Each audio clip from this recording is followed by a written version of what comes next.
Hey, welcome to How It's Done, a podcast for curious marketers. I'm Kriste Goad. I'll be your host, and I'm really glad you're here. We're back today with Erica Freckelton for part 2 in our 3-part series on B2B buying in healthcare. Today, we're tackling demand creation versus demand capture. In part 1 of our series, we talked about how B2B buying behavior has changed and what that means for healthcare marketers. If you missed it, be sure to check it out. And then coming up, the 3rd part of our series, we're going to talk about dark social. What the heck is it? Erica is Senior Digital Marketing Manager here at Fuoco. She also has the coolest glasses at the agency. Thanks for joining me again today, Erica. Thank you so much. Coming from the queen of cool glasses herself. Hey, well, we try. Thrilled to be here. Awesome to have you back. Let's just dive in. Can you explain demand creation versus demand capture? Yeah, absolutely. Demand creation, we can really think about it as it's that first part of the funnel. We are priming buyers to have the most informed, productive interactions whenever they're ready to buy. Hopefully it will be from us whenever that time comes. So really, we're thinking about done research on the target market. We are proactively educating our target market now on the category they sit in. We're identifying and helping them explore their problems. And so if we want to think about that traditional marketing funnel, we usually think about like awareness, engagement, conversion. We're really thinking about that top part of the funnel. And then those particular buyers, you mentioned, once you've done the research on your target market, maybe super quickly, like what does that typically look like, that kind of research? How do we get there? Yes, I think that part is really important because, at least in my experience, sometimes we just jump right into demand creation and we might not necessarily be speaking to the right folks. But I do think it's really important to make sure we're speaking to people who are like in market for our solutions and or people who have a need for these or the solutions could address some of their problems. And so I think it's really partnering with our sales counterparts and helping identify like what's our total addressable market, what problems do we solve. Product marketing really plays a role in this, in just walking through what are the use cases for our product or service and who benefits from them. So I think putting all of those things together, the total addressable market, the use cases, sort of reviewing that and determining what the ideal target market is. And then within that, pulling out who are our ideal buyers, looking at out of our current clients, who is really the ideal client profile. We could clone them and make more of them. What do they look like? Jotting those characteristics down, and then figuring out how do we go get more of these people. That's who we want to educate on the category. And that process, in my experience, and I'm assuming yours as well, that can be like super quick and dirty, or it can, be like super intense and using all the tools and, long drawn out process. It kind of just depends on the company, I would say, and their budget. Would you agree with that? Absolutely. It can be one or the other. And sometimes, like when you do all of the research, sometimes it just like sits on a shelf and then you don't end up using it. And so I think that's a tragedy. It's heartbreaking. And so I think the real thing is in this research, thinking about how are we going to make this usable and where are we pulling this into the next part of this process? That is the most important part of the research is as you're working on phase 1, thinking about how does this flow into phase 2? As you're working on phase 2, thinking about how does this flow into the next phase of the process? Because too many times I've seen good work just get put on a shelf and die. And then the next phase of the project starts and people are looking around like, okay, well, where do we go from here? Go back to the shelf. You've got it. Go back to the shelf. You already did the research. Right. Pull that off. Yeah, that's great advice. So then that's demand creation and prepping for demand creation. And then demand capture is sort of the next. Yes. It's like demand creation versus demand capture. So what's that look like?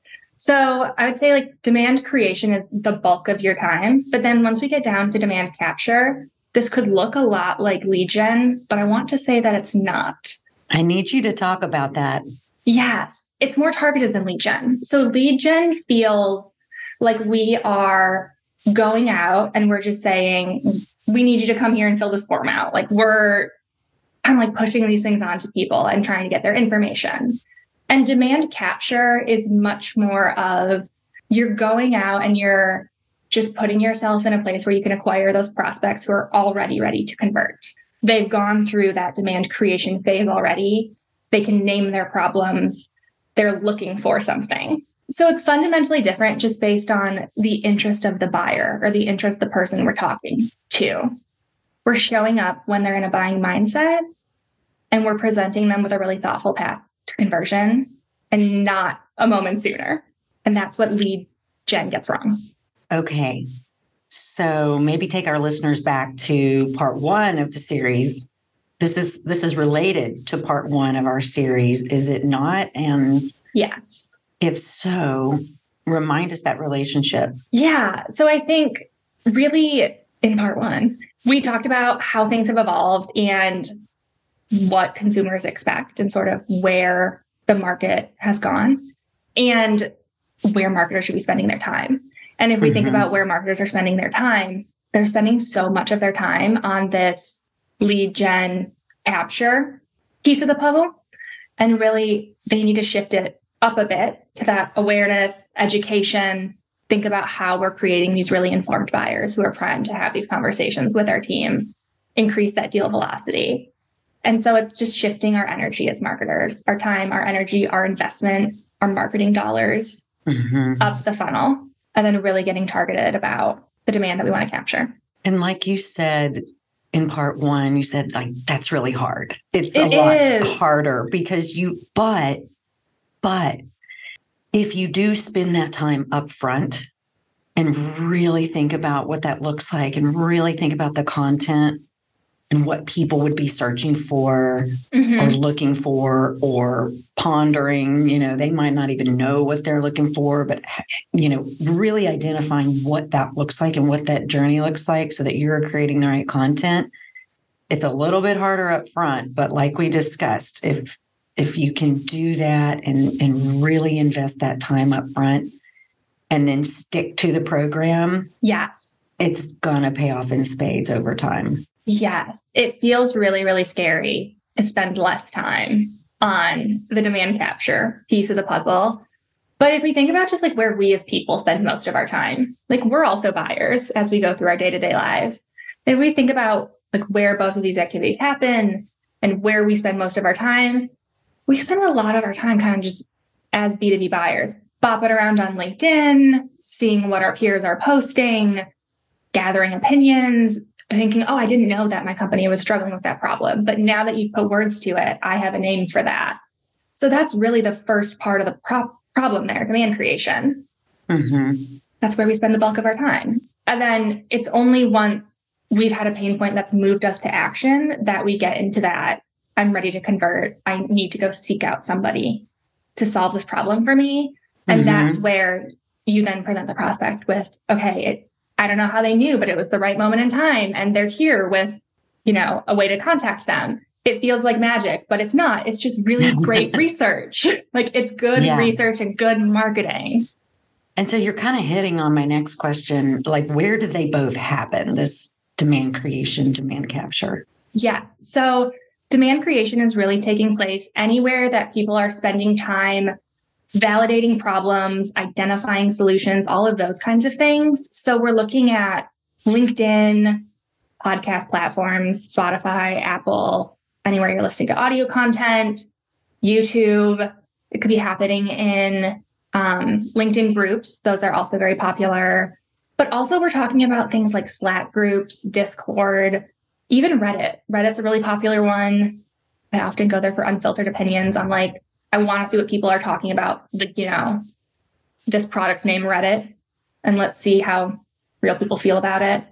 So that's really where these activities are taking place. And then demand capture, on the other hand, this is really an opportunity for businesses to capture that first party data that we were talking about. Google Ads, that's where, we're showing up when someone's searching and they're clicking through. Your own website, that's another place that it's happening. We could maybe include review places like G2, but I'm going to say that's a little bit less relevant in healthcare and more relevant in just straight tech. But I would like for someone to prove me wrong. So for our listeners that might not know, what's G2? G2 is, in my experience, software reviews. So peer-to-peer reviews. You're vetting a product, you can see how folks feel. Awesome. So what does it look like when these things are working together? Yes.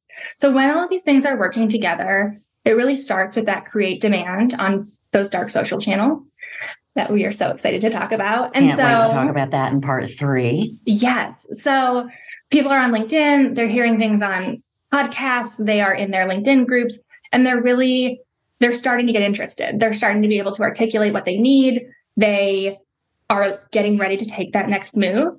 However, because it's dark social, it's not quite like that traditional marketing funnel where, okay, we can measure everything with our software attribution and we have this very clear path to conversion, kind of like a black hole.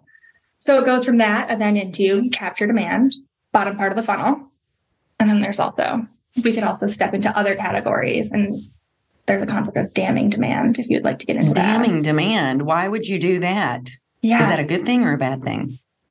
It's good for the company who's doing it, bad for the company who's being damned. Oh, give me an example of that. Like what kind of thing would you be damning? You would be like damning your competition's Yeah, it's content? Like a different category, essentially. So it's basically you sit in a certain category and you have decided to step out into a different category and get in front of people looking in that category and say, hey, I know you're looking over here for this product, service, whatever, but have you considered mine? I was actually doing client research and had a really great example of this last week. Tell me about it. So I was doing some research in the reproductive health, fertility benefits space. Mm-hmm. And I found a company that was advertising on mental health benefits. That was the keyword they were advertising on. Mm-hmm. But the service they offer is fertility benefits, mental health, or fertility benefits and like reproductive health. Mm-hmm. That feels like an example of this. Because if you're searching for mental health benefits and like mental well-being benefits for your employees, and you're an employee benefits manager, and you end up on a page that speaks to reproductive health and fertility benefits, that doesn't feel like a one-to-one match. It feels like we've created a bridge there that says, I know you're looking for information about mental health. Let me explain to you how implementing fertility benefits at your company would improve your employees' mental health. It takes a little bit of explanation, but there is a bridge there. Very interesting. Mm-hmm. That's a great example. Yeah, I stumbled upon that in the wild this week. Stumbled upon it in the wild. Yeah. But this is the kind of things we learn, when we're researching for our clients and, trying to figure this out, right? Mm-hmm. And it's only by looking do you find it. Yes. That's really cool. Do you feel like it doesn't really necessarily feel like a new concept, but am I wrong on that? It's not. I think it's something that people have been doing for a while. I think we're just calling it something different now. I think whether or not it's successful, like we've seen people do this for a while. I think just whether or not it's successful depends on how you actually execute that tactic and how you're framing it. And so when you see somebody pull it off well, you can brand it as something. You're like, wow, that's a really new thing. And when you see somebody kind of like they tried, but they didn't quite create that link, it's just like, oh, they're running a paid search program and like your keywords aren't aligned to your messaging. That's when, you're looking at it and you're going, oh, you can really tell when there's been a lot of thought put into the SEO ad buy and what you're targeting and what you're doing versus just like sort of putting everything in there and getting all kinds of horrible leads. I mean, we've seen this with clients, right? Like, right. They're spending a ton of money in some cases, on paid search, and they've got all the wrong strategy behind it. Right. And I'm also a firm believer in not advertising on a keyword unless you can actually show up and meet whatever the searcher is looking for behind that keyword. I think it's so frustrating as a searcher to click on something and be like, this is not what I wanted. That is an incredibly frustrating experience. And so I think if you're going to try this strategy, you have to be able to very clearly, not just in your ad copy, but also in the landing pages you're sending people to, like in all of the materials that somebody interacts with along the way, create these connections. And I think that that's where brands sometimes miss it, is they just write the ad copy And they say, Right. well, it's fine. We'll send them to the same landing page. It's not. They're not going to make that connection. And Right. it's just going to feel disjointed. That's when it really just comes back to, like we said, like really thinking it through. If you're going to spend money and wherever you're going to spend money, really thinking through the strategy and how they're all going to link together and how it creates this really smart experience. Yes. It's so important. Cool. So, okay, this is a great tee up to part 3 for Dark Social, and we're going to learn more about that in part 3. I cannot wait. But for now, that's the end of part 2, ladies and gentlemen. But before we sign off, I've got another burning question for you, Erica. Let's hear it. Okay, if you could go to dinner with anyone, who would it be, and what's the one question you'd ask them? All right, I'm going to give you a duo. I'm going to give you... Okay. Bending the rules. I'm going to give you Michael Hobbs and Aubrey Gordon. Okay, first you're going to have to tell me who they are. They have a podcast. It's called Maintenance Phase. Okay. Aubrey's also Shout out. I know, right? Shout out to a podcast. Aubrey's also written a book. Michael is a journalist. And they do a lot of really interesting, informative, well-researched content on diet culture, wellness, all of that. I think it's so fascinating. And the question that I would ask them is, what's one thing that's giving you hope right now? I'm very curious with all of their research. What's one thing that's giving you a little bit of hope? Because a lot of it's very cynical and dark. So what's the bright spot? That's a great question. That's something we should ask people every single day. I know, right? We could use more of it. Yeah. I mean, there's a lot of craziness in our world, but there's always hope. Right? Yeah. Love it. I'm going to have to take a listen to that one. It's such a good podcast. I love it. Awesome. Well, this has been amazing. Once again, Erica, for all you listeners out there, do not miss the rest of our series and all future podcasts. I'm excited about what we've planned for this season. Be sure to subscribe to How It's Done wherever you get your podcasts, and definitely be sure to tune into part 3, Dark Social. What the heck is it? You can also find our podcast and learn more on our website, which is growwithfuoco.com. That's growwithfuoco.com. Thanks so much, Erica. Thank you. That's it for now. Thanks so much for listening. We're looking forward to keeping great conversations coming your way as we grow this podcast. There's even more great content from our conversations on our blog. Be sure to check it out at growwithfuoco.com. That's grow with fuoco, fuoco.com. Stay tuned until next time, and no matter what, stay curious.